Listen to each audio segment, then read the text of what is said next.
Hi, I'm out of Oxford today. I'm standing in Kidlington High Street and I'm going to talk about an event that seems to have become as much of a yearly ritual as things I've covered like May Morning and Pride. And that is COVID vaccinations. But first I thought I would just show some of Kidlington High Street and the surroundings. It's a horrible morning. It's not foggy. The air somehow is very, very raw. It's carrying body heat away from me as fast as it can. So this is the High Street, facing east roughly.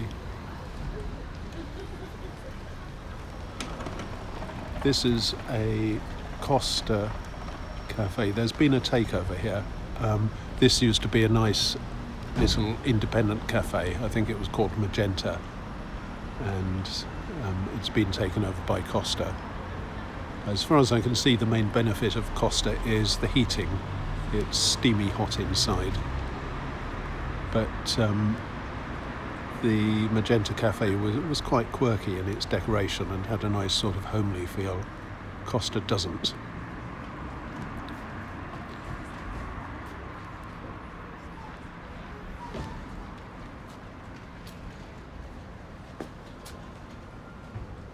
That's my coffee.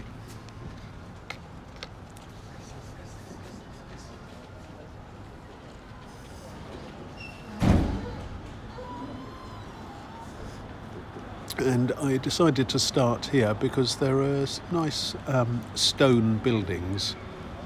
It's not all boring rectilinear stuff.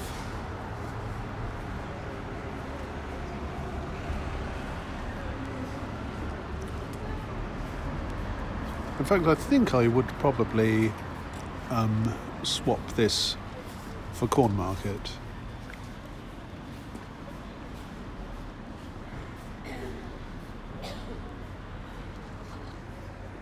One nice thing about it is that it's actually got a few independent shops. There's a butcher, for example, over there. And when was the last time you saw a butcher in Oxford?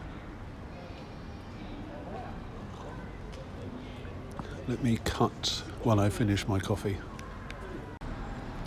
Okay, coffee duly finished. I'm going to go towards the place that is doing the COVID vaccinations.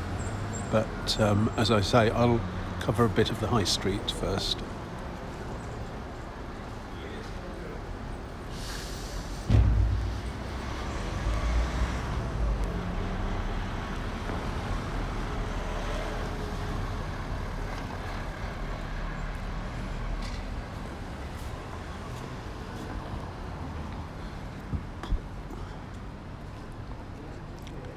That's a car park behind the shops. Goes on to, I think it's Benmead Road at the back.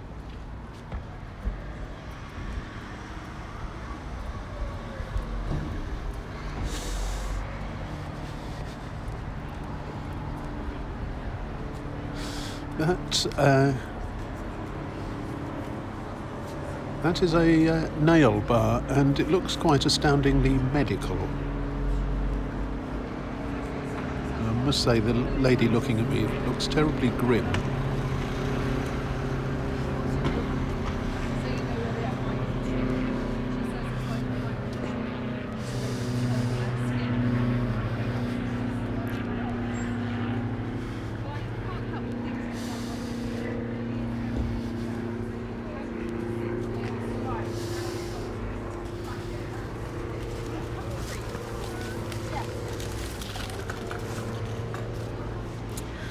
It's very nicely done. Combination of primula colours,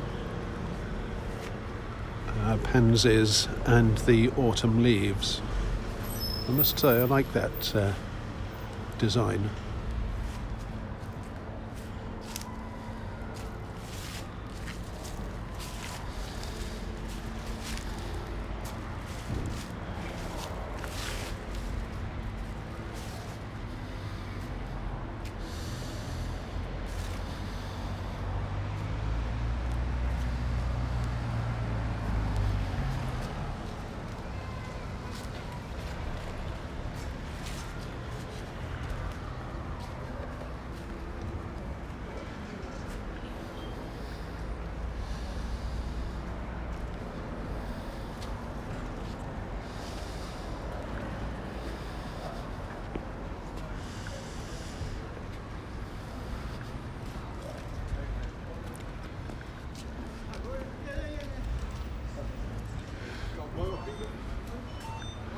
I'm not sure, but I think this may be a new antique shop.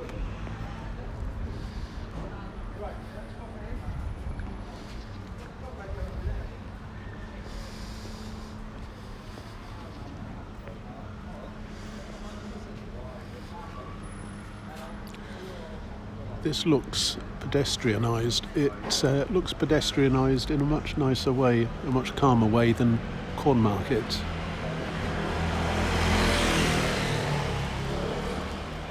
Cornmarket is full of cyclists who you constantly have to be on the watch out for. This is much calmer.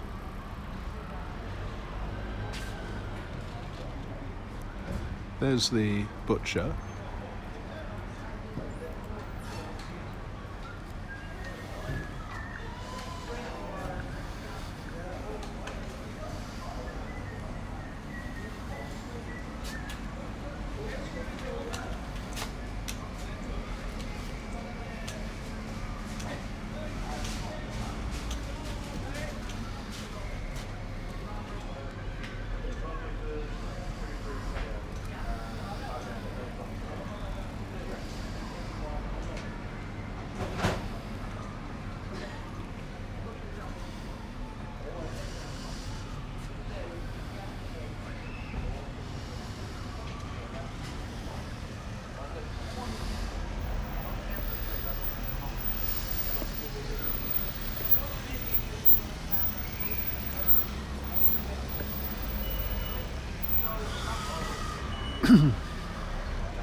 Now I'm coming onto the main road that passes through Kidlington, and that at its south passes a big Sainsbury's and then joins up with the Banbury Road from Oxford.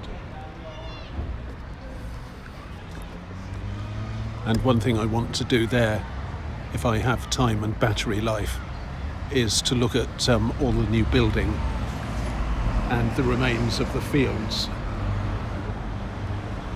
before they get built on.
The immediate impression I get is that buildings here are much lower than they are in Oxford.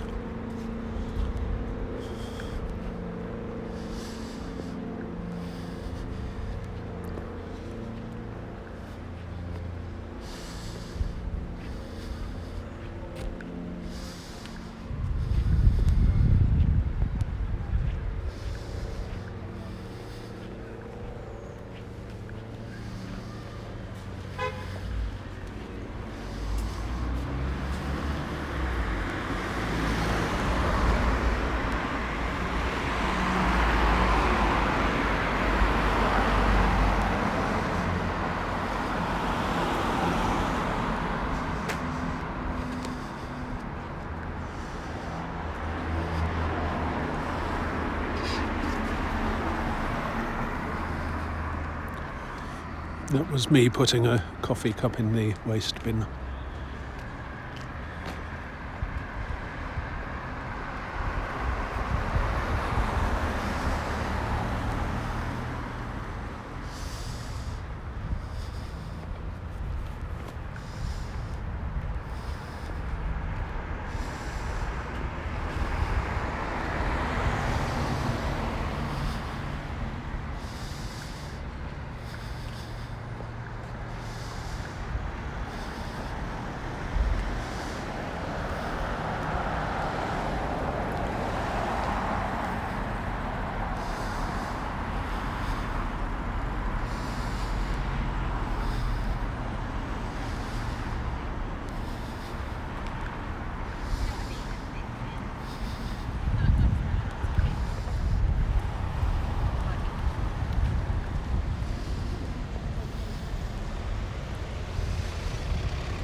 That is Kidlington Fire Station.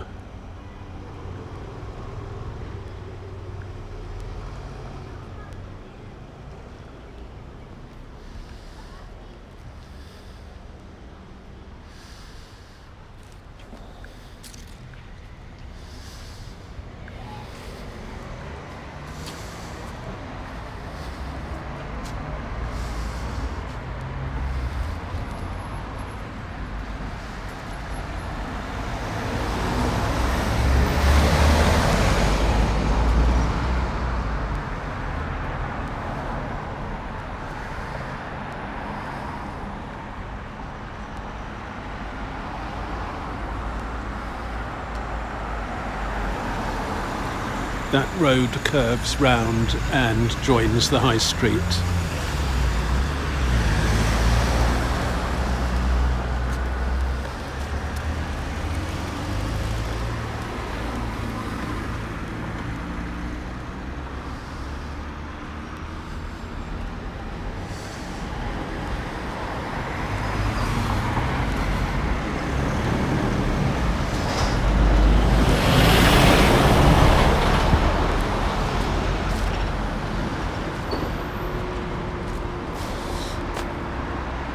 Now this is quite an interesting little display.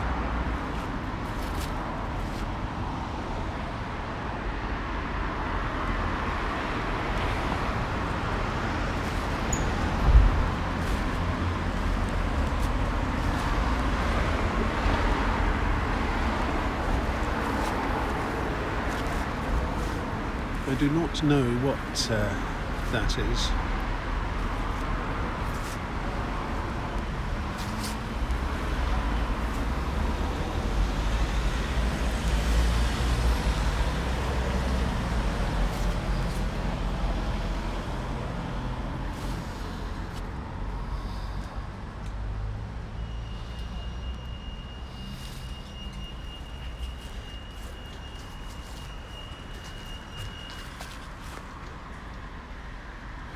In 1,000 years' time, archaeologists will be watching this on YouTube and wondering what their ancestors did with a green, I don't know what it is, a green thing with numbers set into its flank and a wheel on its back.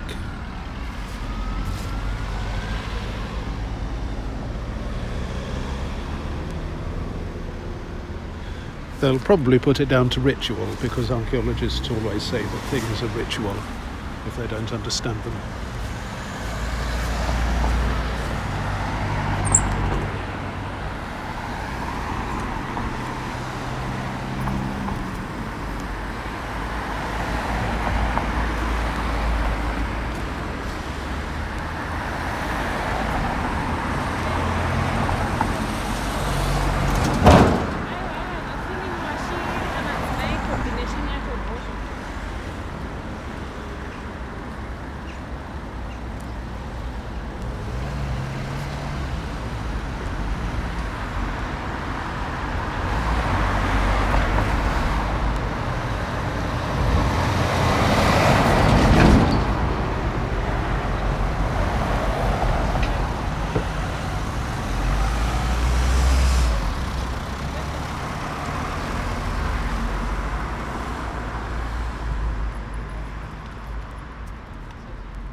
That's one of those pedestrian crossings that appears to have stupidly long delay times, making the road seem more like a barrier than anything else.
Okay, so what's going on here today is COVID vaccinations.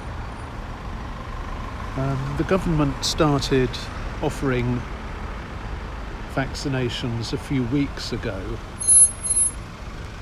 Lots of places are taking part in hosting the vaccinations, including, I think, some GP surgeries, some doctors' surgeries, and also a lot of pharmacies. The list for Oxford that I looked at includes the Woodstock Road pharmacy near Observatory Street, a pharmacy in Barton, and a Lees pharmacy in Blackbird Lees. And this isn't in Oxford, but it's close enough, Exeter Hall in Kidlington. The vaccinations here are organised by a pharmacy called Jardines and given by a team of volunteer vaccinators. I say vaccinators, but they also have to deal with some administration. There's form filling, such as checking names and birth dates, getting the consent of the people being vaccinated, and checking that they're not allergic to eggs. I believe that's for the flu vaccine. You can book to get a flu vaccine here at the same time as the COVID vaccine. I should have said that Exeter Hall has a health centre and Jardines probably runs from that. Well, I'll talk about COVID and vaccinations in a minute, but first let's have a look at Exeter Hall itself. I'll try to avoid focusing too much on people coming and going to the vaccinations because I don't want to upset them.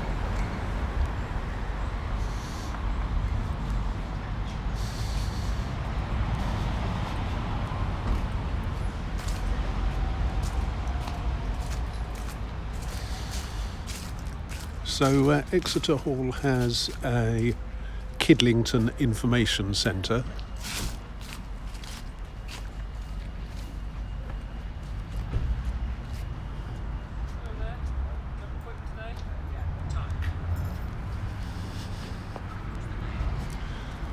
Let's see what their advertising round this side thinks is worth advertising.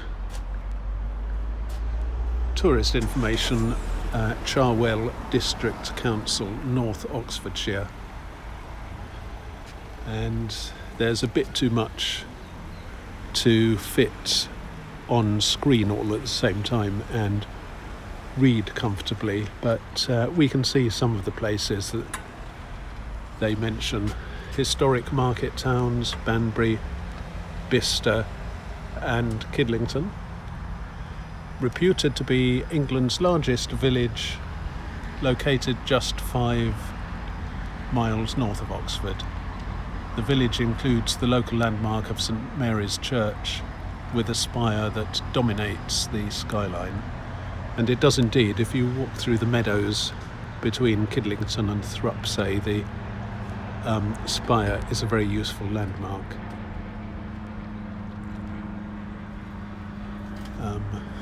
The canal, of course, Kidlington is on the canal. I did a walk to Thrupp where I almost passed Kidlington. I had to divert because of a wasp's nest.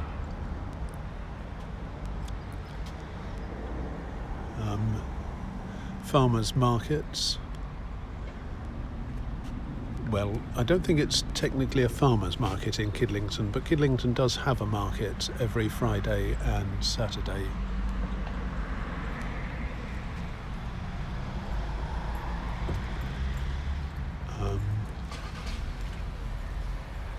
What else?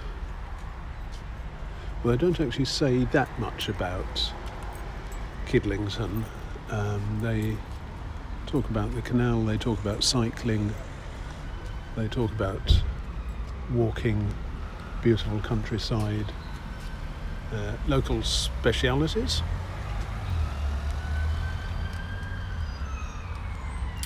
Don't leave North Oxfordshire without sampling some of our famous local specialities.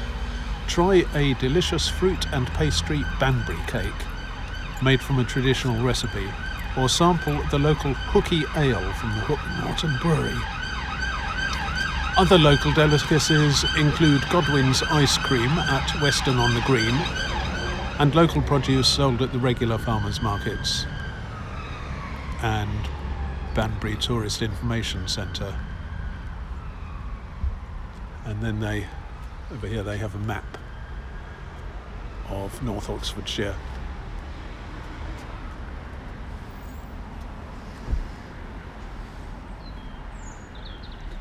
And we are here.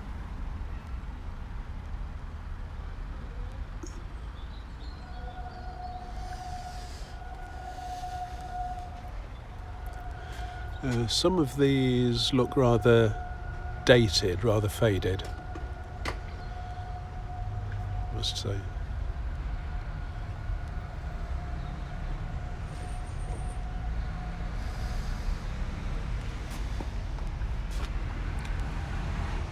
And it's not just the great outside that they're advertising, they're also advertising some plays and various other things.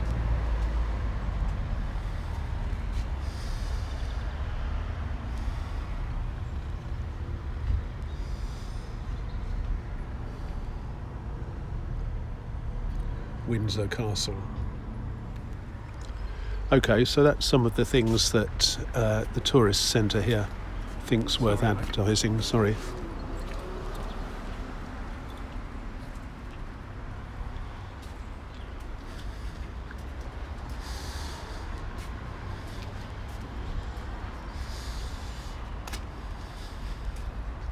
I'm now walking round the outside of the Exeter Hall Community Centre.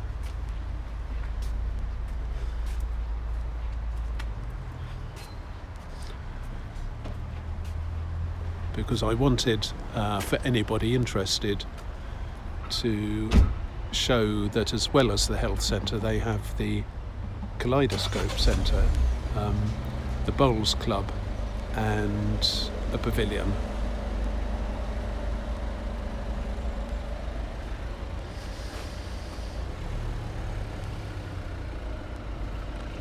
Now, I remember from some time ago that this building used to hold a lot of jumble sales and bazaars and similar events. And I asked somebody here today whether it still does. And he said that there had been a bit of a gap because the main hall was flooded and they've been clearing it out. But it is or will shortly be back in action. And indeed, there's an antique toy fair on Saturday, next Saturday, 8 a.m. to 3 p.m. in the hall.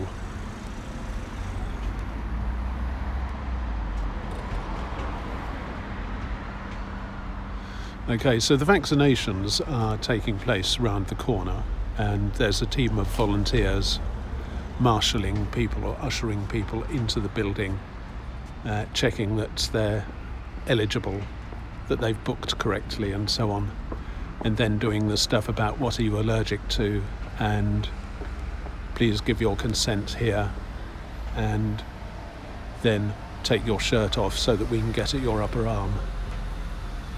Okay, so vaccinations. Why get vaccinated?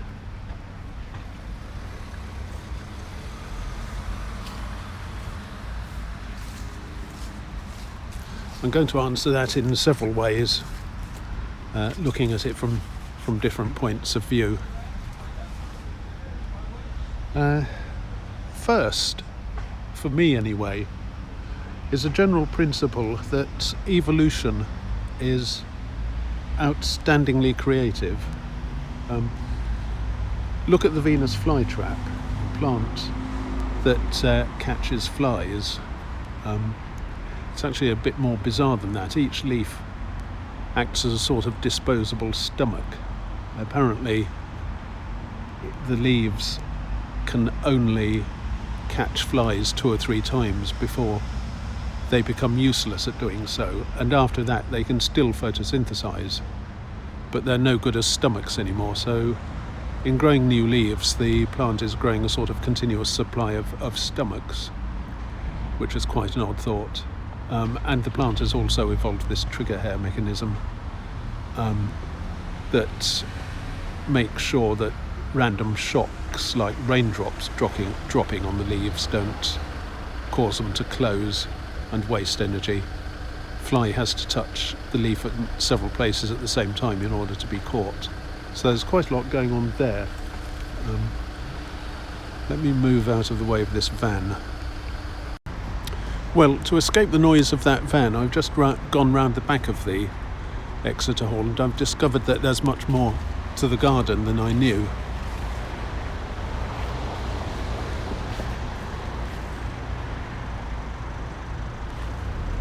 So this is what I've found. That's the backside of Exeter Hall, and that's where I came in. And the irritating van is somewhere beyond that tree with the yellowing leaves. So I'm going to have to move, and I'm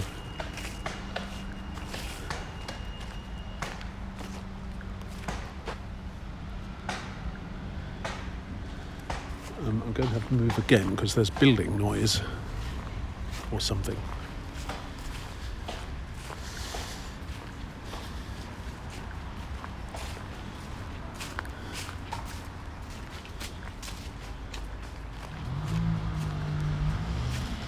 This is a nice place to sit when the weather's good, though. I'm glad that I discovered it. Okay. Sorry for the constant moving around. Right. I was saying, why get vaccinated? And my first reason to this is that evolution, generally speaking, is astonishingly creative. You've got the Venus flytrap, which has evolved leaves that act as disposable stomachs and that can check that what's coming in is big enough to be an insect and therefore worth digesting. You've got the bucket orchid that catches bees and sticks pollen onto their heads that I talked about in my houseplant sale video.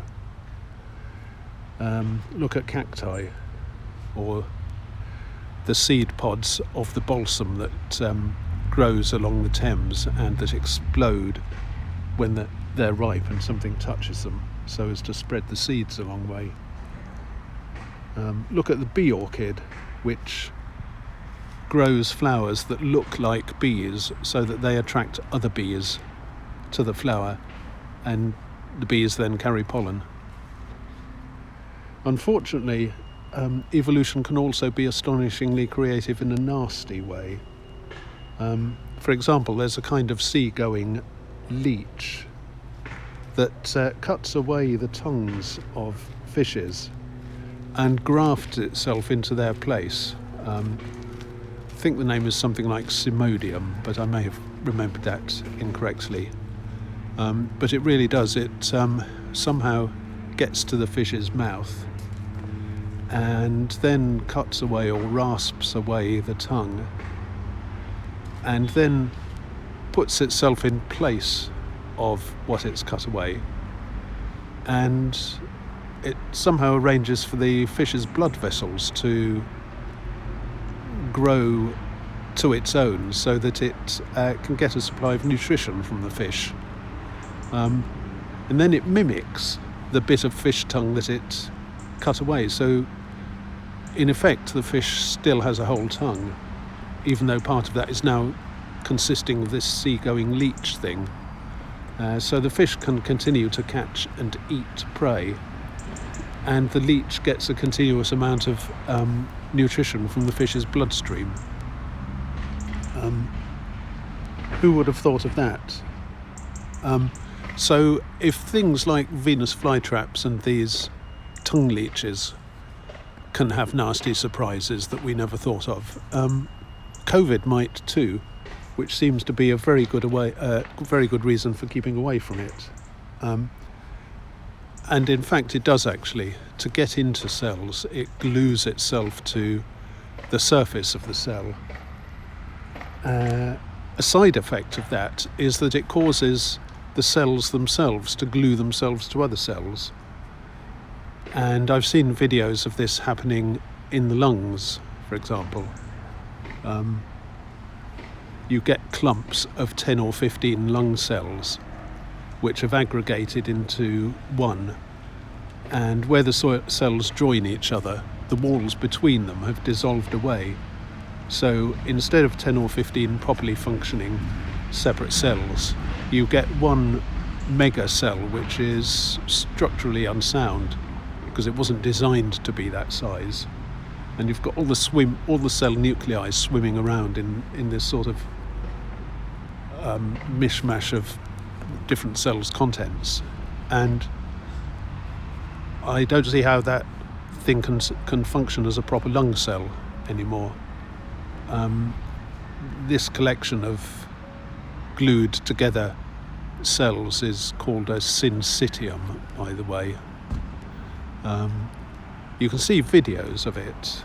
There's a researcher at King's College, I think his name is Mauro Giacca, Mauro-Giacca, Mauro Giacca, and he's made videos of lung cells doing this, and you can see where you've got a lot of normal cells and then they gradually fuse, and there's this, they gradually fuse into one which gets bigger and bigger and bigger. And I do remember him saying that he'd autopsied lungs of people who'd got COVID, and some of what he'd autopsied was practically unrecognisable as lung tissue. Now, I personally don't want that inside me. I'd rather have my lungs functioning normally. Okay, so COVID could do all sorts of damage that we don't know about. But second, one thing we do know about is that it doesn't just cause a cold or sniffles for a few days. It looks as though it hides in the body and can cause all sorts of mayhem, which may persist for months or years, and that's long COVID. I know somebody who was disabled by long COVID, and I've seen plenty of reports on Twitter and others from people who have also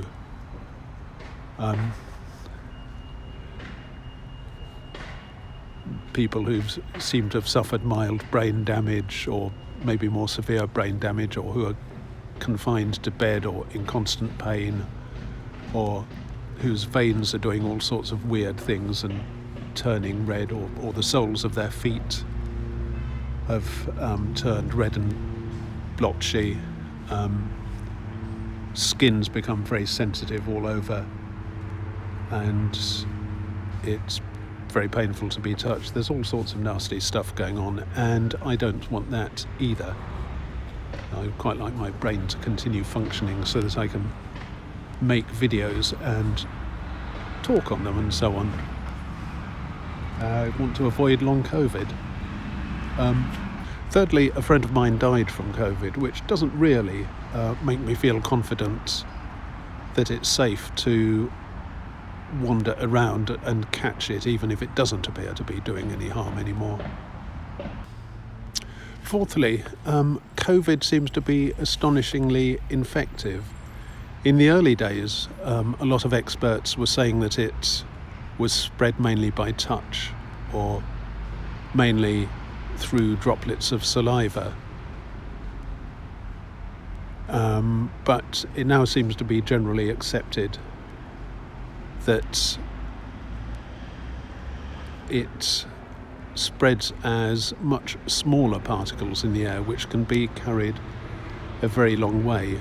A good way of visualizing that is to stand outside on a frosty morning and look at your breath and see how far that goes.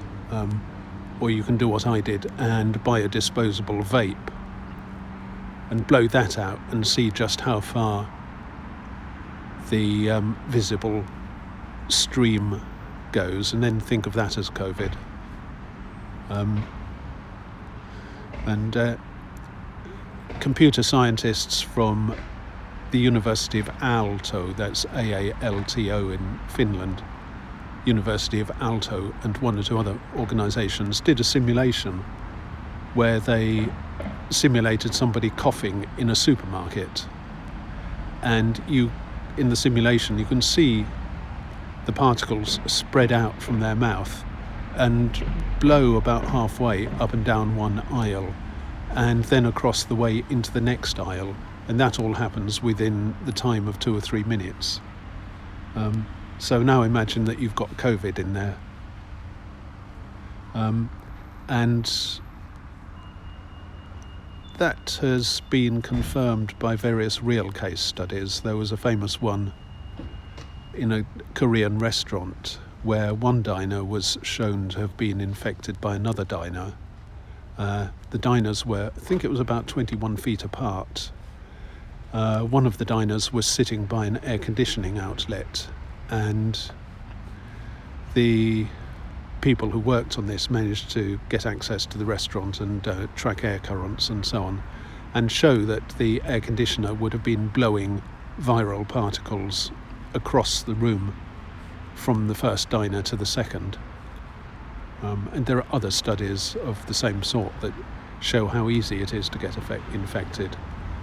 And this is one reason why I am very careful about going inside a building. And when I do, I always wear either one of these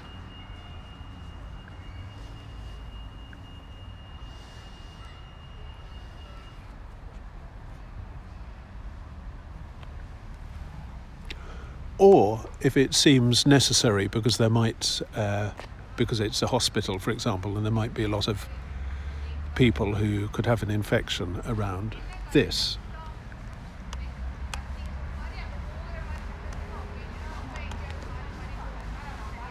This is an industrial respirator made by 3M, which is a big safety product company. They're best known, by the way, for having invented Scotch tape.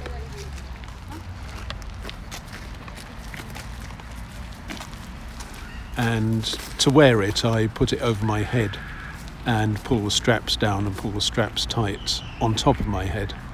And it's got 2 filters there and there. You can buy the filters in various grades depending on what sort of nasty environment you're working in. You could buy filters that would be specialised at removing silica dust, for example. But these ones are biofilters. They're designed for removing biological particles, including viruses. Masks of this type, by the way, come in various grades. They're so-called FFP2 and FFP3, and FFP3 is stronger, so I recommend that if you can get it.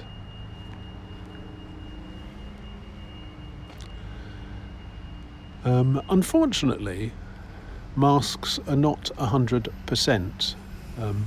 Even if you're wearing a mask, you could still get infected by something that just happens to get through the protection.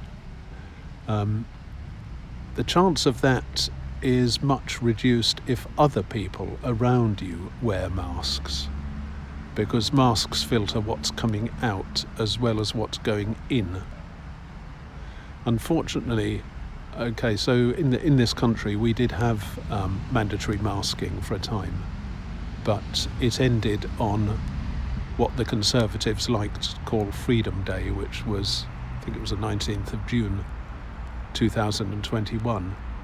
And after that, the protection of people having to wear masks inside shops and so on was removed.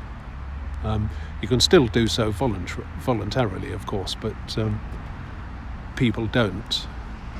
And if all the other people in Sainsbury's, say, were wearing masks, it would reduce my risk of being infected as well as theirs. Sadly, most shoppers don't care. So that's another good reason for getting vaccinated. It helps reduce your chances of damage if you do get infected despite any mask that you're wearing.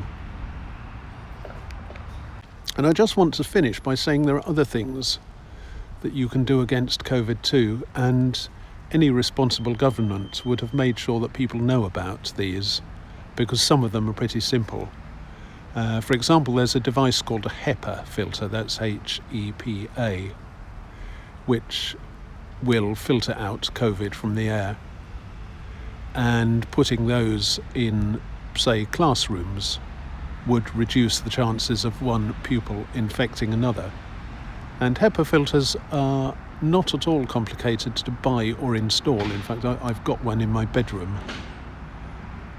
It's about the dimensions of a coffee table, and it's roughly cubical with 4 stubby little feet and a grill on the top.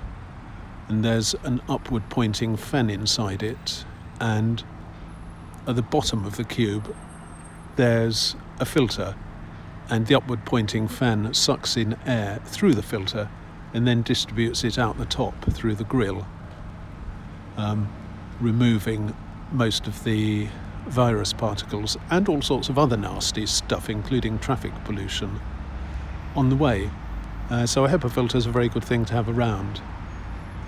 And if more people knew about them and had them in their houses, that would help a lot. You can go one better than that and make what's called a fandelier, which is a sort of chandelier but with fans instead of expensive jewellery or expensive glass, and hang it from the ceiling. So that's something that, if I were running the government, I would certainly have made sure as many people as I could knew about, so that they could install them in their own houses and in shops and community centres and so on. But in England, the chances that you'll come across a HEPA filter anywhere are virtually void. Okay, anyway, that's COVID and COVID vaccinations, and I've been covering this, what has now become a yearly ritual to the annual giving of COVID boosters, and I'm here in Kidlington outside the Exeter Hall Community Centre. See you next time.